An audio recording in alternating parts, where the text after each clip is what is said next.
8-year-old Leo was in a car accident and urgently needed Rh-negative blood. My husband David turned quickly to the doctor. I know someone with Rh-negative. I'll call her right now. I slammed the divorce papers against David's chest. She can come, but you sign these first. He crumpled the papers. Scarlett, are you insane? Our son is fighting for his life and you're doing this now? I met his gaze, my voice cold. Yes. My mother-in-law rushed forward, hand raised to slap me. You heartless witch. You'd really let your own son die? I only smiled. Then I walked to the ER door. Doctor, halt all the preparations. The family refuses consent for the transfusion and the surgery. The doctors and nurses stared at us, their movements frozen. The air in the ER corridor grew thick, heavy, broken only by the low hum of medical machines. David pointed a finger at my face, his eyes bloodshot. Scarlett, say that again. I said, stop the surgery. My voice was low, unnervingly clear in the silence. My mother-in-law snapped out of her daze and lunged for me again.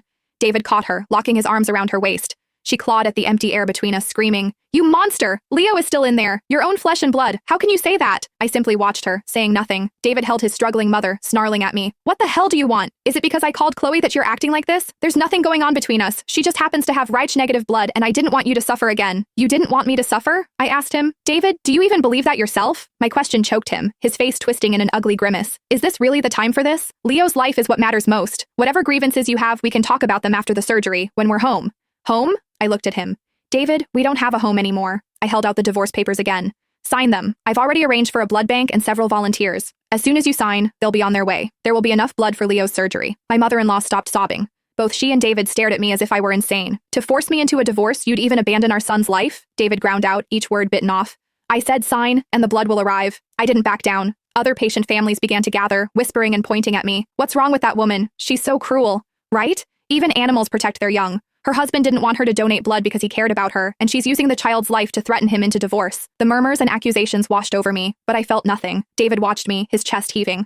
"Fine, Scarlett, you're ruthless." He released his mother, snatched the papers and pen from my hand, and scrawled his signature a few times before throwing the document back at my chest. "Satisfied now? Can we save our son?" I picked up the papers from the floor, confirmed his signature, and tucked them into my bag. Then I turned to the doctor nearby. "You can prepare for the surgery now. The blood will be here as soon as possible." With that, I turned and walked away. David yelled after me.